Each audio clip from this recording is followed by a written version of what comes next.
Good morning. Today here at Zane Triangle, the maintenance team want to demonstrate how to clean an aerator that's causing low water pressure. In order to accomplish this, the tools that you need is a pair of channel locks or pliers. What you do, you go to the aerator, this is your aerator, put the pliers on it and gently twist without a lot of pressure until it's loose. Once it's loose, you can unscrew it with your hand. Here you see you have a washer.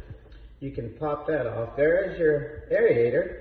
And if there's any debris on there, you can turn the water on from your faucet, gently wash it down and just kind of agitate it a little bit with your finger to remove any debris. And as you can see, the aerator is now clean. And so to reinstall the aerator, you want to insert the washer again. You insert that washer, it just kind of pops in there.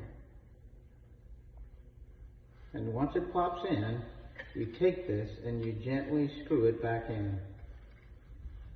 There, you have a clean aerator. Thank you for watching.